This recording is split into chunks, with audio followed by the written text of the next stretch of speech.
নমস্কার শ্রোতা ভক্তরা, আজ আমরা জানবো মা মনসা পূজা কেমন করে করা হয় এবং তার ব্রত ও মাহাত্ম্য কথা।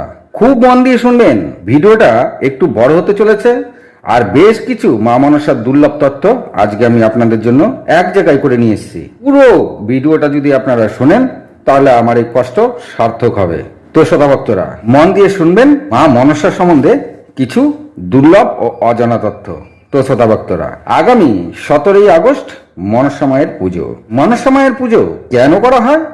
মাতা মনসা হলেন একজন দেবী। দেবী মনসার পূজার মূল মাহাত্ম্য হলো বংশবৃদ্ধি ও ঐশ্বর্য লাভের জন্য তার পূজা করা হয়। মনসা পূজা মূলত ঘট দিয়েই করা হয়, আবার কেউ মূর্তি দিয়ে, আবার বা কেউ সরায় তার প্রতীক দিয়ে পূজা করে থাকে।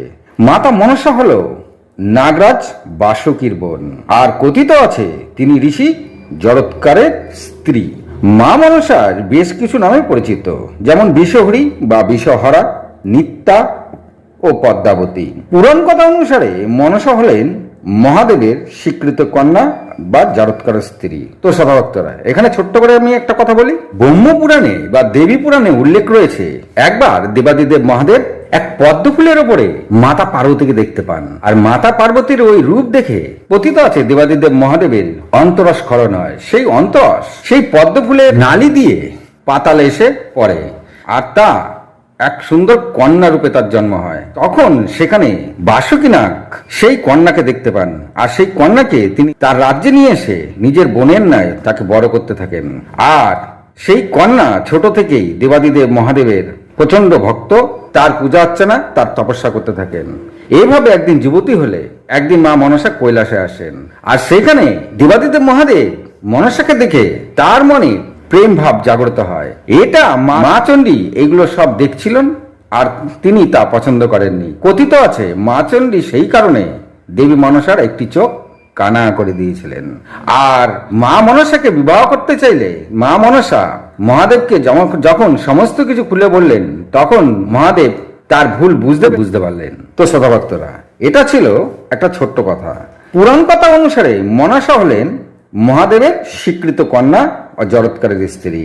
এক সময় জরৎকারও মনসা দেবীকে প্রত্যাখ্যানও করেছিলেন। তো শ্রোতাভক্তরা, সেই অনুসারে মা চণ্ডী কিন্তু মাতা মনসাকে ঘৃণা করতেন, আর মাতা মনসাকে ঘৃণা করতেন বলে মাতা মনসা পিতা ও মাতা অভাবে তিনি উগ্র স্বভাব ও অসুখী দেবী ছিলেন। আবার অন্য অনেক গ্রন্থে বর্ণিত রয়েছে যে মা মনসা হলেন ঋষি কাশ্যপের কন্যা। মাতা মনসা কৃপালাভ সহজেই কিন্তু পাওয়া যায়। যদি পূজার নাম করে তার পূজা না করা হয়, তবে মনসা দেবী তার উপরে কুপিত হন। মাতা মনসা জন্ম নেওয়ার পর তার দেবীত্বের প্রশ্ন চিহ্ন থেকে যায়, আসলে তিনি দেবী হবেন কি না। তাই প্রথমে তার পূজা করা হতো না। এক সময় 4 সদাগর তার পূজা শুরু করলে তারপর থেকেই মাতা মনসার পূজা শুরু হয়ে যায়। চারিদিকে মাতা মনসার পূজা শুরু হয়। তো ভক্তরা, পুরাণে মনসা দেবীকে ঋষি কাশ্যপ ও মাতা কদ্রুর কন্যা বলে উল্লেখ করা রয়েছে। কথিত আছে মহাদেবের বিষ পান করলে সেই বিষ কিছুটা মা মনসার মধ্যে স্থাপন হয়ে যায়। অনেক জায়গায় মাতা মনসার মূর্তির উপর পূজা করা হয়, আর পূজার সময় মাতা মনসার সেই মূর্তির কোলে একটি ছোট্ট বাচ্চা শিশুকেও দেখা যায়। কথিত আছে ওই বাচ্চাটি হলো মাতার পুত্র আস্তিক মুনি। এছাড়া মাতা চণ্ডীর কারণে মা মনসার একটি চোখ আগেই নষ্ট হয়ে গেছিল। তোরা খুব মন দিয়ে শুনবেন, মাতা মনসার মূল পূজা করা হয় ঘটের মাধ্যমে। উল্লেখ আছে যে ওই ঘট আসলে একটি গর্ভবতী নারীর গর্ভ, যেখানে প্রাণের বিকাশ ঘটে থাকে। তো শ্রোতাভক্তরা, খুব মন দিয়ে শুনলেন, মাতা মনসাকে তো ঘট দিয়ে পূজা করা হয়, কিন্তু সেই ঘটকে গর্ভবতী নারীর গর্ভ বলা হয়, কারণ যেখান থেকে সৃষ্টি শুরু হয়। অর্থাৎ মাতা মনসার যারা পূজা করে থাকেন, যারা তার ব্রত রাখেন, তাদের বংশবৃদ্ধি হয়, আর ঐশ্বর্য লাভের জন্য দেবী মনসাকে পূজা করা হয়। তো শ্রোতাভক্তরা, খুব মন দিয়ে শুনবেন কিভাবে মাতা মনসার সঙ্গে জরৎকার মুনির বিবাহ হলো, কিভাবে জরৎকার মুনি মাতা মনসাকে প্রত্যাখ্যান করলেন, আর কিভাবে মাতা মনসার গর্ভে আস্তিক মুনির জন্ম নিল। খুব ছোট্ট করে, জরৎকার নামে এক মুনি ছিল।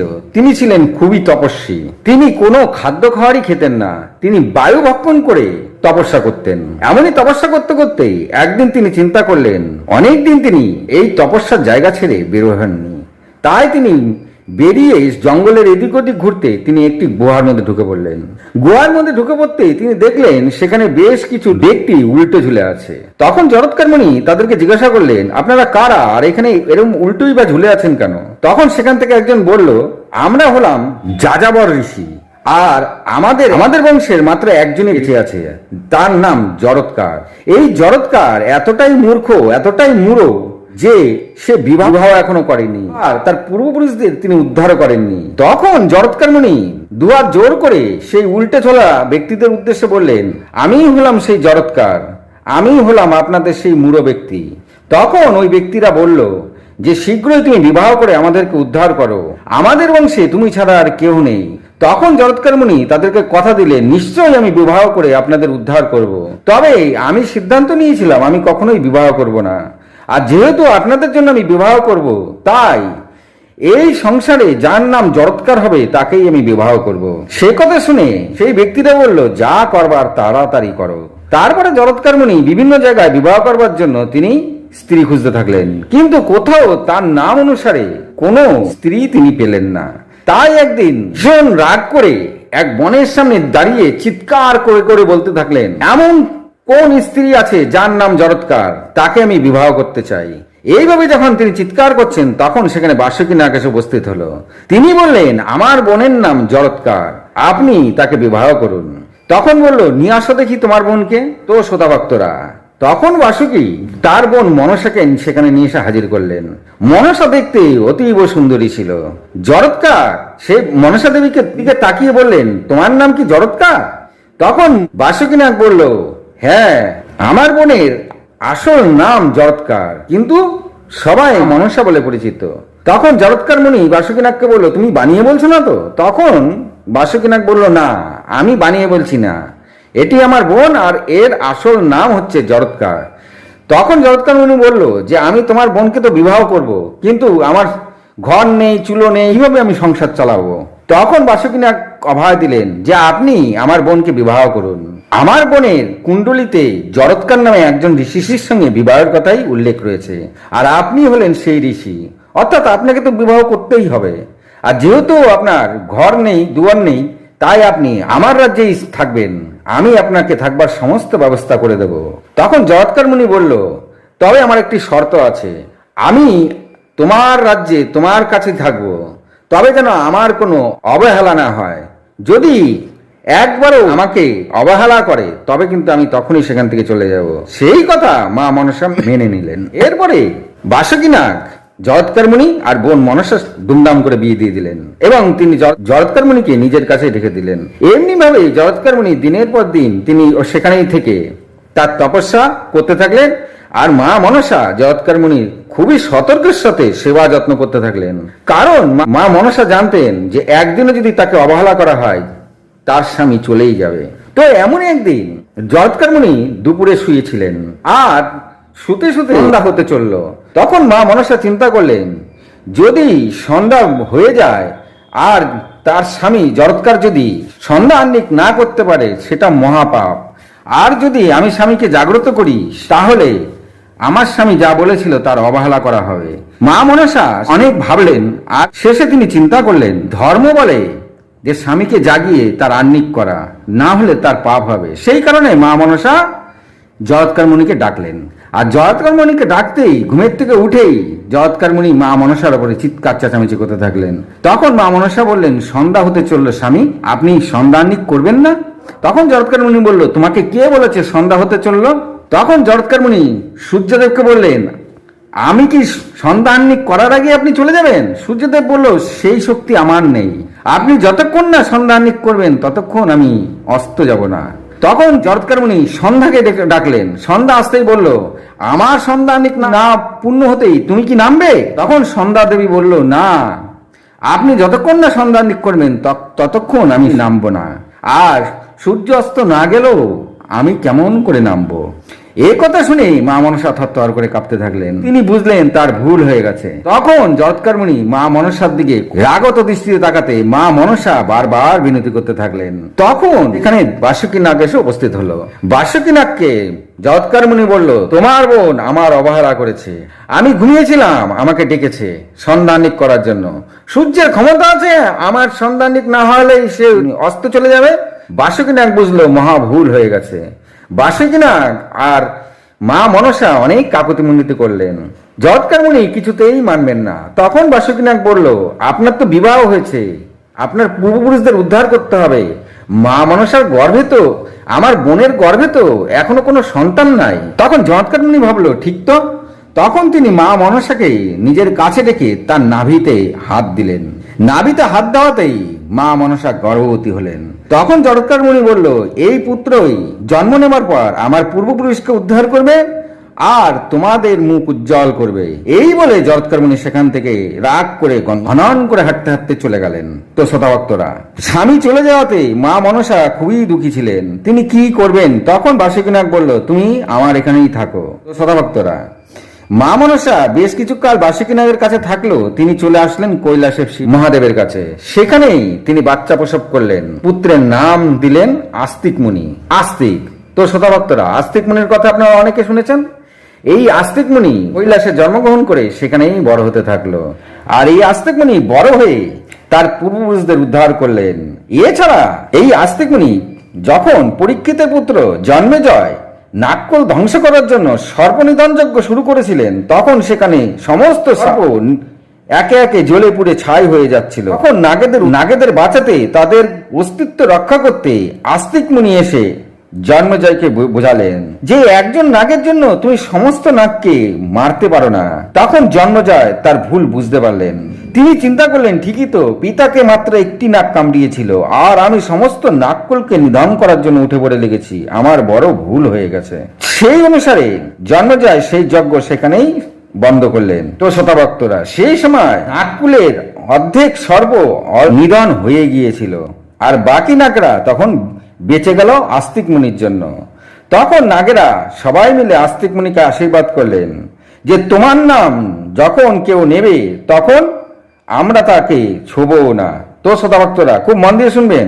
এই আস্তিক মুনির নাম যদি আপনি রাত্রি শোবার সময় 3 বার নেন, আস্তিক মুনি আস্তিক মুনি আস্তিক মুনি, এবং বালিশে টোক্কা দিয়ে শোন, তবে কিন্তু ঘুমন্ত অবস্থায় বা পথে ঘাটে কখনোই আপনি সাপের কামড় খাবেন না।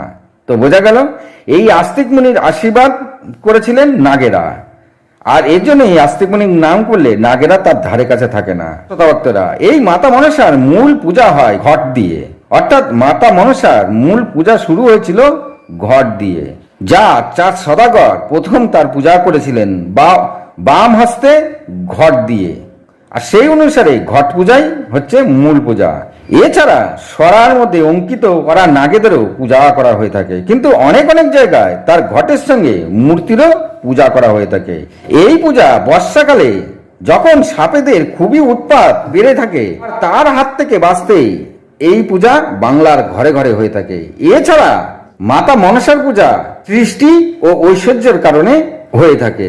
অথর্ববেদে মাতা মনসার পূজার বিধি খুব সুন্দরভাবে বর্ণিত করা রয়েছে। সেখানেই বর্ণিত রয়েছে মাতা মনসার পূজা হচ্ছে যাদের বংশ বৃদ্ধির জন্য অথবা ঐশ্বর্যশালী হওয়ার জন্য মাতা মনসার পূজা করা হয়ে থাকে। এছাড়া পদ্মপুরাণ ও মনসা মঙ্গলে বর্ণিত রয়েছে অনেক আদিবাসীরা মাতা মনসাকে নিত্যা নামে পূজা করে থাকে। এছাড়া মনসা মঙ্গলে বর্ণিত 4 সদাগর ছিলেন একজন বণিক, আর তিনি প্রথম মা মনসার পূজা করেছিলেন। তো শ্রোতাভক্তরা, এই 4 সদাগরের কথা তো আপনারা সকলেই জানেন, আমি তাও ছোট্ট করে দু এক কথায় শেষ করছি।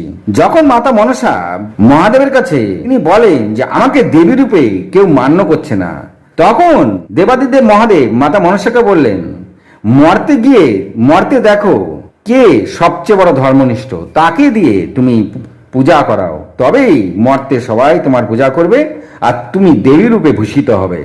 সেই কারণে মাতা মনসা এসে যখন মর্তে খুঁজলেন, তখন দেখলেন 4 সদাগর নামে এক বণিক, তিনি ভীষণই ধর্মনিষ্ঠ আর শিবের একনিষ্ঠ ভক্ত। তিনি চিন্তা করলেন এই 4 সদাগরকে দিয়েই তিনি তার পূজা করাবেন। তিনি চার সদাগর স্বপ্নে চার সদাগরকে দেখা দিলেন আর তিনি তার পূজা করতে বললেন, কিন্তু চার সদাগর কিছুতেই তার পূজা করলেন না। তখন মা মনসা আবার দেবাদিদেব মহাদেবের কাছে আসলেন। তখন দেবাদিদেব মহাদেব বললেন, তাকে দিয়েই তুমি পূজা করাও, তবেই তুমি দেবী রূপে ভূষিত হবে। তখন দেবী স্বপ্নে চার সদাগরকে আবার দেখা দিলেন। তিনি বললেন, তুমি আমার পূজা করো, না হলে তোমার সর্বনাশ হবে। কিন্তু চার সদাগর কিছুতেই যখন মানলেন না, দেবী মনসা কুপিত হয়ে তার একে একে 6 পুত্রকেই সর্পদংশনে মৃত্যু দিলেন। তথাপি চার সদাগর মাতা মনসার পূজা দিলেন না। তখন সনকা চার সদাগরকে অনেক বোঝালেন যে তোমার সমস্ত পুত্ররা মারা গেছে, তুমি দেবীর পূজা করো, কিন্তু চার সদাগর কিছুতেই পূজা করলেন না। চার সদাগর যখন ব্যবসা ক্ষেত্রে সমুদ্রের উপর দিয়ে যাচ্ছিলেন, তখন তার সমস্ত সম্পত্তি সমুদ্রে ডুবে যায়। ঝড়ে সমস্ত সম্পত্তি তিনি নিঃস্ব হয়ে যান। তিনি বাড়ি ফিরে আসলে সনকা বললেন, তোমার তো সব চলে গেল, তুমি এখন পূজা করো। তখনও চার সদাগর দেবী মনসার পূজা করেননি। তখন সনকা খুবই কান্নাকাটি করলেন দেবী মনসার কাছে। দেবী মনসা দয়া করলেন সনকার ওপর। তিনি তখন স্বর্গের এক অপ্সরা এক গন্ধর্বকে ঠিক করলেন, এদের দুজনকে দিয়ে চার সদাগরের মন পরিবর্তন করাতে হবে। তারপরে তিনি সনকার ওপরে দয়া করে সনকা আবার গর্ভবতী হলেন। সনকা একটি পুত্রের জন্ম দিলেন, নাম হলেন লক্ষিন্দর। আর অন্যদিকে বেহুলারও জন্ম হলো। চার সদাগর ধীরে ধীরে আবার তিনি ব্যবসা শুরু করলেন। লক্ষিন্দর বড় হলো। লক্ষিন্দরের বিবাহ হলো বেহুলার সাথে। বেহুলার বিবাহ বাসর রাতেই মনসা লক্ষিন্দরের প্রাণ নিয়ে নিলেন। বেহুলা স্বামীর মৃত্যু মেনে নিতে পারলেন না। তিনি স্বামীকে যে কলার ভেলায় ভাসিয়ে দেওয়া হয়েছিল তার সঙ্গেই তিনি উঠে পড়লেন আর বলে গেলেন, আমি একে বাঁচিয়ে নিয়ে আসবো। তিনি সেই ভেলায় 6 মাস ভ্রমণ করে শেষে স্বর্গে গেলেন। স্বর্গে গিয়ে সমস্ত কথা খুলে বলাতে দেবী মনসা তার বেহুলার উপরে খুশি হয়ে তার স্বামীর প্রাণ ফিরিয়ে দিলেন।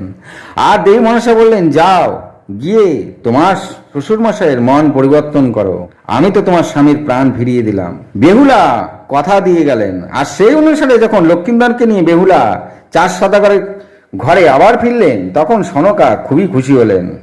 তখন বেহুলা বললেন, আপনি দেবী মনসার পূজা করুন, উনিই আপনার পুত্রের প্রাণ ফিরিয়ে দিয়েছে। তখন চার সদাগর দেবীর উদ্দেশ্যে বললেন, দেবী আমি তো আপনাকে পূজা করব, কিন্তু যে হাতে আমি মহাদেবের পূজা করি সে হাতে আমি আপনাকে পূজা করব না। আমি আপনাকে বাম হস্তে পূজা করব, আপনি কি সেই পুজো নেবেন? তখন দেবী তাকে বললেন, তুমি যেভাবেই পুজো দাও আমি সেইভাবেই নেব। তো শ্রোতা ভক্তরা, এই চার সদাগর দেবীর দিকে উল্টো করে বসে বাহাত ঘট বসিয়ে বাহাত দিয়ে তিনি দেবীর পূজা করেছিলেন। আর সেই পুজো নিয়েই মা মনসা দেবী রূপে ভূষিত হয়েছিলেন। আর তারপরেই সংসারে মা মনসার পূজা করা হয়। তো শ্রোতা ভক্তরা, এরপরে দেবীর কৃপায় চার সদাগর আবার সমস্ত কিছু ফিরে পেয়েছিলেন। তো শ্রোতা ভক্তরা, বোঝা গেল এটাই হলো চার সদাগর আর দেবী মনসার একটি ছোট্ট কথা। এরপরেই মনসা দেবী দেবী রূপে ভূষিত হলেন আর চার সদাগর সমস্ত কিছু ফিরে পেলেন। আর বেহুলা লক্ষিন্দর ছিল আসলে স্বর্গের অপ্সরা ও এক গন্ধর্ব, যা মা মনসাই তাদেরকে সৃষ্টি করেছিলেন চার সদাগরের মন পরিবর্তন করবার জন্য। তো সদাভক্তরা, এইভাবেই দিকে দিকে মায়ের পুজো শুরু হয়ে যায়।